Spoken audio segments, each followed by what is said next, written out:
Hello everyone, welcome to golden GK 21।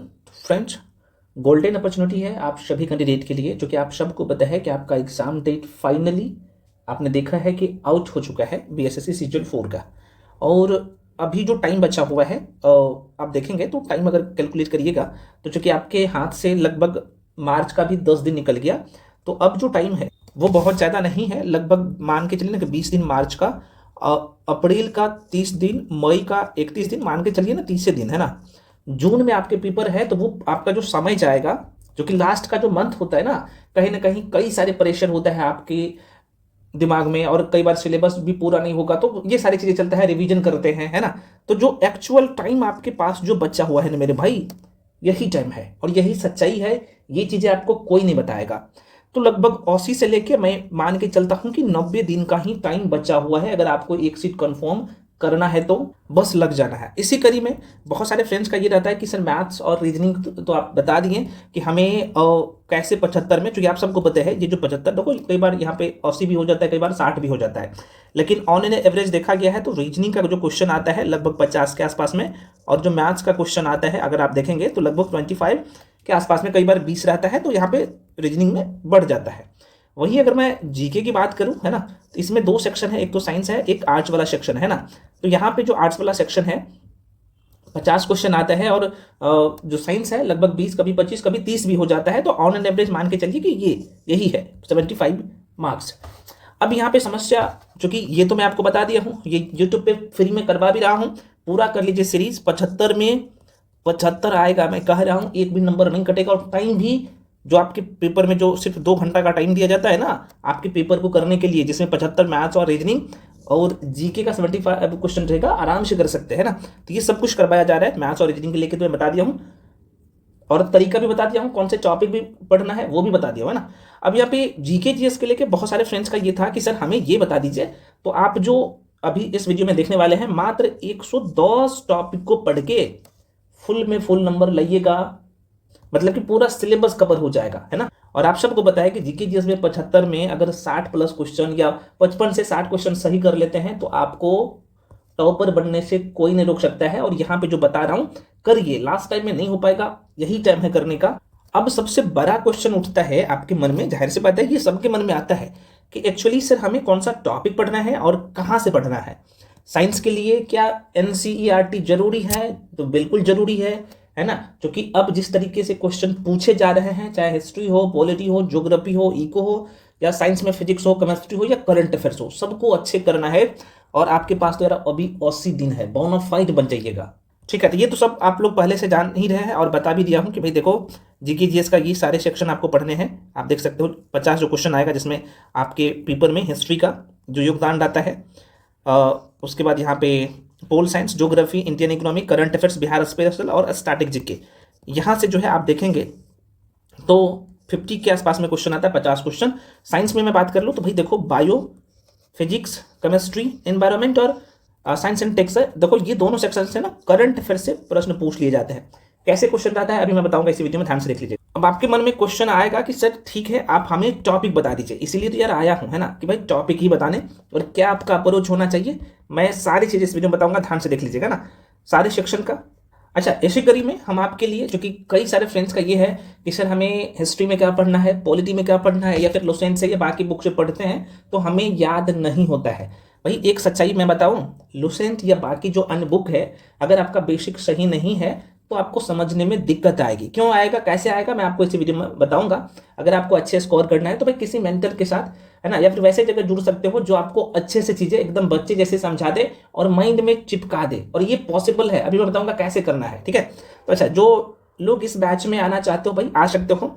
इसमें क्या है ना, इस बैच में कि इसका जो वैलिडिटी होगा मेंस एग्जाम तक कंधे में कंधे मिला के चलेंगे।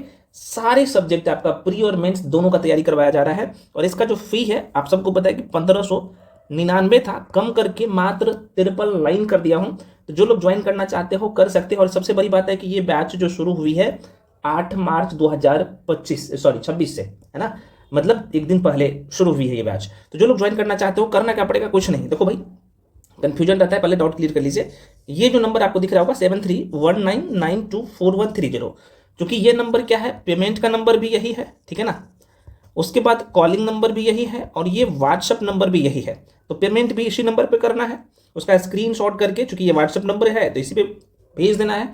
और जो भी डाउट है कोर्स के रिगार्डिंग, कुछ भी पूछना चाहते हैं तो पूछ सकते हैं, है ना। हालांकि पूछने का जरूरत पड़ेगा ही नहीं, इसमें आपको यहाँ पे दिख रहा होगा कि रीजनिंग, मैथ्स, है ना, जनरल स्टडीज और जनरल साइंस, सब कुछ इसमें सब शामिल है, हिंदी भी शामिल है, सब पढ़ाया जा रहा है एकदम बच्चे जैसे। सबका नोट्स आपको मिल रहा है, बुकलेट मिल रहा है, रिकॉर्डिंग क्लास मिल रहा है, जितने बार चाहे उतने बार वीडियो को देख सकते हैं और उतना ही क्लास है जितना आराम से कर सकते हैं। और सबसे बड़ी बात है कि 1-to-1 मेंटोरशिप मिल रहा है। मान लो कि आप साइंस पढ़ रहे हो या आर्ट्स वाला सेक्शन पढ़ रहे हो या मैथ्स पढ़ रहे हो, कोई भी चीज़ें समझने में दिक्कत आ रही है तो डायरेक्टली पूछ सकते हो और ये सुविधा आपको कहीं नहीं मिलेगा और बच्चे जैसे आपको समझा भी दिया जाता है। ठीक है, तो ज्वाइन कर सकते हो, एकदम हाथ पकड़ के सारी चीज़ें सिखाया जाता है। हाँ, बशर्ते अगर आप पढ़ने के लिए इच्छुक है तब। अब बहुत सारे लोग क्या करते हैं ना, नाम के लिए ना ज्वाइन कर लेते हैं, तो भैया मत ऐसा करना, पढ़ने वाले हो, जॉब चाहिए तुम्हें तभी यहाँ पे आके पढ़ो। ठीक है, क्योंकि फी कम देखता है तो लोग क्या करते हैं, कुछ लोग मैं देख रहा हूँ, सबका नहीं, बहुत सारे लोग अच्छे से पढ़ रहे हैं, है ना, बहुत अच्छा कर भी रहे हैं, सिलेक्शन भी ले रहे हैं। लेकिन आपको करना है तो यार लगनशील से मेहनत करिए, क्योंकि आप ये मत सोच लीजिएगा कि फी कम है तो सारे सेक्शन मिल जा रहा है तो भाई ऐसा ही वैसा ही में हो जाएगा। नहीं, जो जितना दिया जाएगा करने के लिए रेडी हो, डेफिनेटली आप तब ज्वाइन कर सकते हो। ठीक है, चलिए, तो जो लोग ज्वाइन करना चाहते हैं मैं बता दिया हूँ, नंबर एक बार पुनः बोल रहा हूँ, 7319924130, इस नंबर पर पेमेंट करना है, उसका स्क्रीनशॉट करके इसी नंबर पर भेज दीजिएगा ना, उसके बाद हम आपको खुद तुरंत जोड़ दें। अब देखो मेरे भाई, 10 जो टॉपिक है, सॉरी 110 जो टॉपिक है, कौन कौन सा है, पहले साइंस का लेकर बता देता हूँ ना, कहाँ कहाँ से क्वेश्चन आता है, क्या तैयार करना है। देखो भाई, साइंस में आप सबको पता है कि 3 सेक्शन है। जूम कर दूँ या दिख रहा है ना, जूम कर दूंगा तो एक बार में एक ही दिखेगा, कोई बात नहीं, चलो जूम करके दिखा देता हूँ। तो पहले हम लोग बायोलॉजी को समझते हैं। बायोलॉजी में कौन कौन सा चैप्टर पढ़ना है। देखो भाई, बायोलॉजी में सबसे पहले आपको कोशिका, सेल पढ़ना है, उसके बाद ऊतक पढ़ना है, पाचन तंत्र बहुत अच्छे से पढ़ना है, डाइजेस्टिव सिस्टम, भाई इसे इंग्लिश में सेल कहते हैं ना, आपको पता होना चाहिए, मैं बोल ही दूंगा, लिखूंगा तो लंबा वीडियो हो जाएगा। इसके बाद टिश्यू पढ़ना है, ऊतक पढ़ना है, उसके बाद यहाँ पे डाइजेस्टिव सिस्टम, पाचन तंत्र बहुत इंपॉर्टेंट चैप्टर है, श्वसन तंत्र, रेस्पिरेटरी सिस्टम और सर्कुलेटरी सिस्टम, परिसंचरण तंत्र, और एस्केलेटरी सिस्टम से भी क्वेश्चन आता है ना, आपको पता होना चाहिए, एस्केलेटन से, कंकाल तंत्र से, प्रजनन तंत्र हो गया आप लोग का, है ना। उसके बाद यहाँ पे नर्वस सिस्टम हो गया, तंत्रिका तंत्र, जेनेटिक्स, इतना इंपॉर्टेंट टॉपिक है, उद्भिद विकास, है ना, पादप समूह, जंतुओं का वर्गीकरण। अब यहाँ पे लास्ट में देखोगे तो बीमारी, विटामिन हो गया, अलग अलग जो ग्रंथि है, जो महत्वपूर्ण ग्रंथियां हैं, और कुछ विविध वाला सेक्शन। अभी तक प्रश्न यहीं से आया है और आगे भी यहीं से आएगा, क्योंकि इसका एग्जाम का सिलेबस भी यही है। अब इसमें देखिएगा तो जो 9th क्लास की एनसीईआरटी है, 10th क्लास की एनसीईआरटी है, उसके सारे टॉपिक इसमें इंक्लूड है। जो 12th क्लास की एनसीईआरटी, उसके सारे टॉपिक इंक्लूड है। कहाँ से क्वेश्चन छूटेगा, इसे पढ़ना पड़ेगा अच्छे से। कैसे पढ़ना है मैं बताऊंगा, कि आपको डायग्रामिकली पिक्चुअल फॉर्म में चीज़ों को पढ़ देना तो माइंड में सेट होगा सारी चीज़ें। अब देखो फिजिक्स में वही चीज़ें आपको यहाँ पे दिख रहा होगा, ये सारा टॉपिक है भाई, स्क्रीनशॉट ले लो। फिजिक्स का यहाँ पे आपको दिख रहा होगा, भौतिक राशियाँ एवं मापन, यांत्रिकी, ऊष्मा, ताप, तरंग, ध्वनि। ये ऐसा चैप्टर है कि 90% क्वेश्चन, साथ में यहाँ पे मैं बता देता हूँ, 95% क्वेश्चन इसी टॉपिक से आ जाता है, इस टॉपिक से, है ना, जिसमें आपको यांत्रिकी आपको दिखेगा, है ना, मैकेनिज्म से प्रश्न हमेशा आता है। यहाँ पे हीट हो गया, टेम्परेचर हो गया, है ना, वेव हो गया, साउंड हो गया, लाइट हो गया, प्रकाश 2 बार लिखते हो कोई बात नहीं, एक बार कर लो। आपका यहाँ पे मिरर हो गया, है ना, लेंस हो गया, मानव आई हो गया, मानव नेत्र, जो कि अलग अलग आपको पढ़ाया जाएगा। और ये आपको 10th, 9th और 8th क्लास की एनसीईआरटी का ही टॉपिक है ना, आपको दिख जाएगा। उसके बाद यहाँ पे विद्युत धारा, इसलिए भाई करना पड़ेगा ये अच्छे से। विद्युत धारा, विद्युत चुंबकत्व और आधुनिक भौतिकी, है ना, मॉडर्न फिजिक्स को पढ़ना है, और विविध वाला सेक्शन, और फिजिक्स का काम हो जाएगा खत्म, करना पड़ेगा, है ना। उसके बाद केमिस्ट्री पे आ जाओ मेरे भाई। केमिस्ट्री की बात कर लो तो भाई यहाँ पे देख सकते हो केमिस्ट्री, इसका बेसिक बात है, आपको पढ़ना है परमाणु संरचना, मोल संकल्पना, है ना, रासायनिक बंधन, रेडियो सक्रियता, है ना, विलयन हो गया, अम्ल क्षार लवण बहुत इंपॉर्टेंट है, ईंधन, रासायनिक अभिक्रिया बहुत इंपॉर्टेंट है, धातु, मिश्र धातु, अयस्क जो है, तत्वों का वर्गीकरण। उसके बाद यहाँ पे मानव निर्मित जो रासायनिक पदार्थ है वो, गैस का नियम, और कुछ विविध वाला सेक्शन, और पूरा हो जाएगा। देखो भाई, सबसे पहले आपको जो करना है पीवाईक्यूज करने के बाद आपको सारे टॉपिक को तैयार करना है। जो लोग खुद से कर रहे हो, कहीं पे अगर पढ़ रहे हो तो पहले क्या करो, इस टॉपिक को तैयार कर लो, जो आपको आपके मास्टर जो आपको तैयार करवा रहे हैं, है ना। जो लोग भाई हम लोगों के साथ जुड़ के पढ़ रहे हो, गोल्डन जी के टीम के साथ जुड़ के पढ़ रहे हो, तो आप सबको पता है कि ये जो है अभी चल रहा है, पहला स्लॉट में फिजिक्स चल रहा है, बच्चे जैसे पढ़ाया जा रहा है आपको, है ना। तो पहले वीडियो देखना है, उसके बाद बुकलेट जो दिया गया है, हैंडरिटन नोट्स, उसको प्रिंट आउट करवा कर रिवीजन करना है। उसके बाद आपको पीवाईक्यूज करवाया जाएगा, सारी चीजें करवाया जा रहा है। जो लोग खुद से कर रहे हो, मैं बार बार कर रहा हूँ, ये वीडियो जो लेके आता हूँ सभी के लिए, है ना। तो जो लोग खुद से कर रहे हो, पहले के सारे टॉपिक को अच्छे से बच्चे जैसे पढ़ लो, एकदम कमांड कर लो। उसके बाद पीवाईक्यूज लगा लो, मॉक टेस्ट लगा लो, कहाँ से क्वेश्चन आएगा, ठीक है। उसके बाद आप यहाँ पे देख सकते हो फ्रेंड्स, जो अगला जो सेक्शन है जो 50 नंबर का, वो तो 25 नंबर का था, ये 25 मार्क्स का। आप कहिएगा सर इन्वायरमेंट, और आपने बोला है कि इन्वायरमेंट और साइंस एंड टेक का कहाँ से करना है, बता दूंगा। क्योंकि यहाँ से करंट अफेयर से डेटा पूछा जाता है, कैसे मैं बताऊंगा इस वीडियो में। ये जो 50 नंबर आप देख पा रहे हो, जिसमें आपको देखो, इसमें हिस्ट्री में प्राचीन मध्यकालीन, यहीं पे लोग गलती करते हैं, प्राचीन भी पढ़ना है, मध्यकालीन भी पढ़ना है, आधुनिक भी पढ़ना है। ज्योग्राफी में भारत का भूगोल भी और विश्व का भूगोल पढ़ना है, इंडियन इकोनॉमी पढ़ना है, बिहार में देखा जाए तो बिहार का भूगोल पढ़ना है, बिहार का इतिहास पढ़ना है, और करंट अफेयर्स आपको 15 महीने का कंप्लीट करना है। ठीक है, तो ये सारा टॉपिकल लिस्ट है। प्राचीन भारत के इतिहास का ये टॉपिकल लिस्ट है, यहीं से आता है ना। मध्यकालीन भारत का इतिहास का ये टॉपिकल लिस्ट ऑलरेडी। अब क्या करना, आप सभी लोग टेलीग्राम पे जाके जुड़ जाइए, मैं पूरा टॉपिक का लिस्ट दे दूंगा, है ना, ये करता। अब मैं थोड़ा सा दिखाता हूँ, जो डरते हो करंट अफेयर, देखो इसमें सारे सब्जेक्ट का टॉपिक का लिस्ट है ना, बस उसको पूरा कर लेना। आप कहिएगा सर हमें बुक लिस्ट बता दीजिए, तो बुक ईयर मैं बता चुका हूँ, किसी एक बुक को पकड़िए और उस बुक को 10 बार पढ़ डालिए, ताकि कैसे भी करके एग्जामिनर क्वेश्चन पूछे ना, किसी भी एंगल से क्वेश्चन पूछे, क्वेश्चन मिस ना हो। देखो बहुत सारे फ्रेंड्स ये पूछते हैं ना कि सर टॉपिक तैयार करने का अप्रोच क्या होना चाहिए। देखो भाई, आप मान लो कि कोई भी बुक पढ़ने जाते हो या लोशन पढ़ने जाते हो, तो वहां पे क्या होगा कि लाइन बाय लाइन रहता है सब कुछ, है ना, एकदम एक ही में सबको शान बांट देता है। अब यहाँ पे जो हम आपको दे रहे हैं, देखो मान लो कि उष्मा और ताप पढ़ रहे हैं, तो यहाँ पे दोनों के बारे में बता दिया हूँ कि ये आखिर उष्मा और ताप होता क्या है, क्या क्या पॉइंट ध्यान रखना है। और सबसे बड़ी बात है कि उसका नोमेरिकल भी पूछता है आपके पेपर में, नोमेरिकल भी करवा दिया गया है ना, बच्चे जैसे क्वेश्चन छूटेगा यार, कैसे भी करके क्वेश्चन पूछेगा तो। और ये जो डायग्रामिकली पिक्टोरियल फॉर्म में जो नोट्स होता है ना, तो ये आप मान लो कि हम आपसे पूछ दिए कि बता दो भाई ये कंडक्शन क्या होता है, कन्वेक्शन क्या होता है, कंडक्शन क्या होता है, रेडिएशन क्या होता है ना।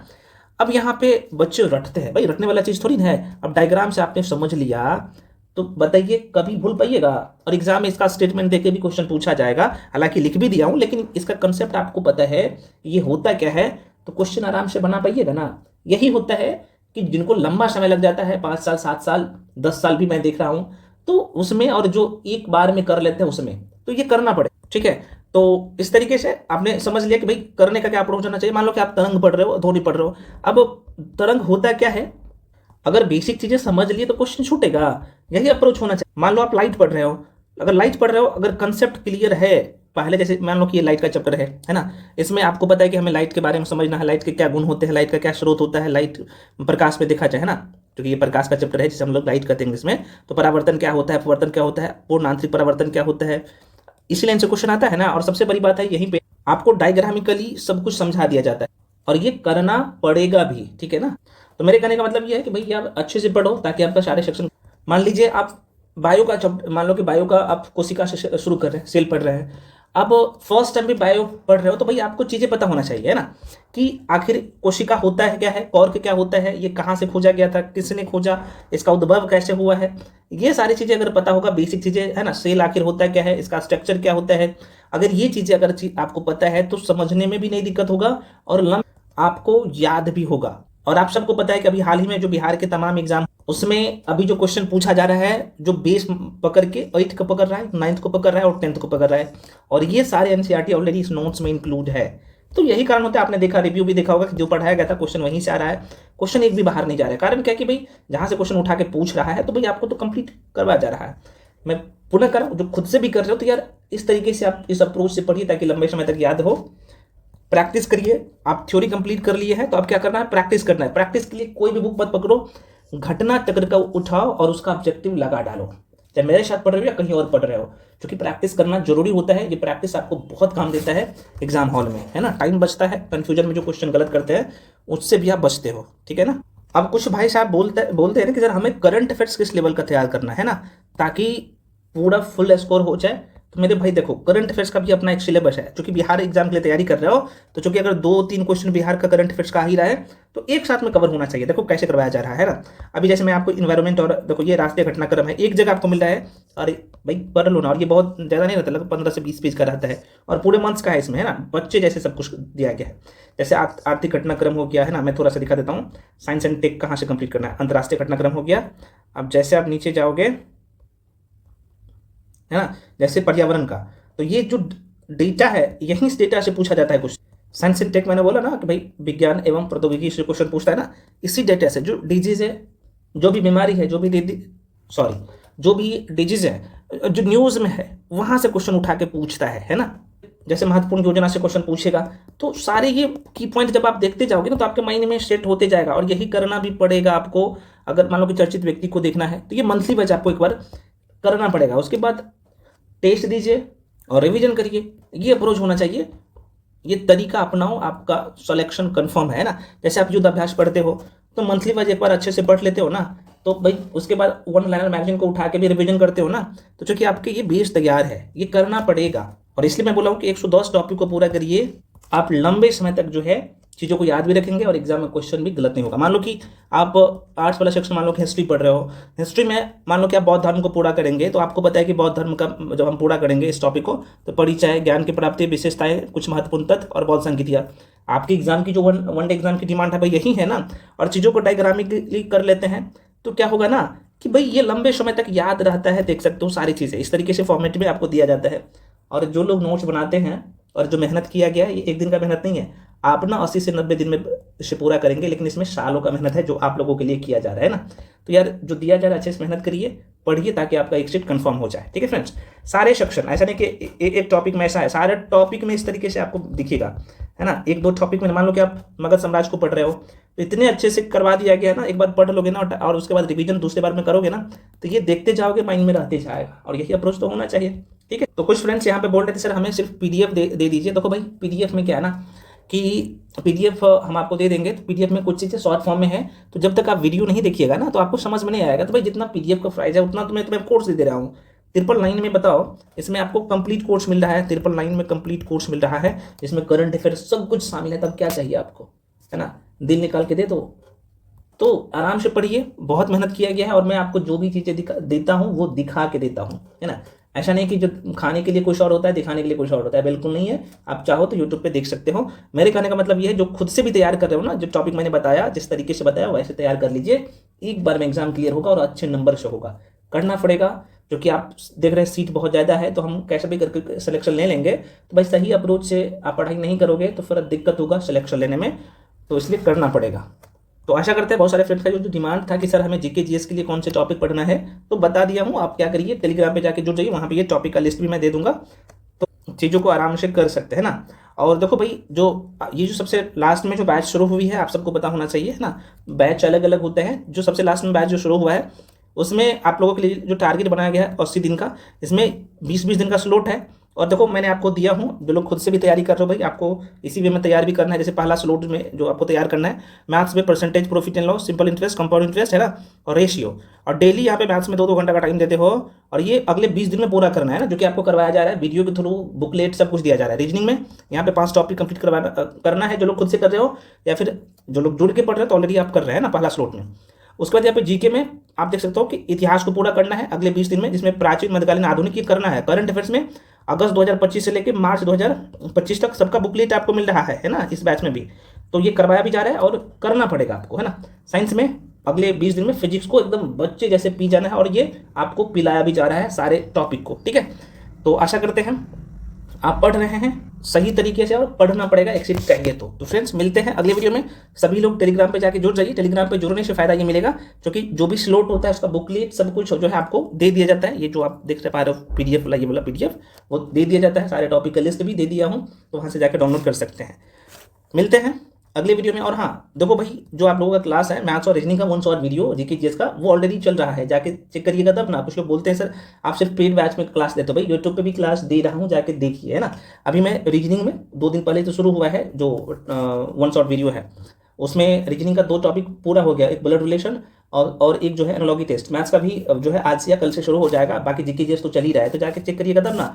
करंट अफेयर्स पूरा फ्री में यूट्यूब पे पढ़ा रहा हूँ, है ना। और क्वेश्चन आपने देखा दरोगा का, अभी एएसओ का एग्जाम हुआ है, मेंस का, बीपीएससी का क्वेश्चन सारे वहीं से आया है, तो अब कितना प्रूफ दो, है ना।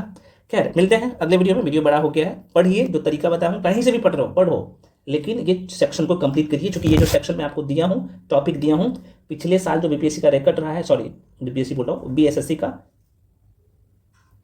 वहीं से सारी चीज़ें मैं दिया हूँ और क्वेश्चन भी वहीं से आता भी है। तो मिलते हैं फ्रेंड्स अगले वीडियो में, तब तक के लिए जय हिंद।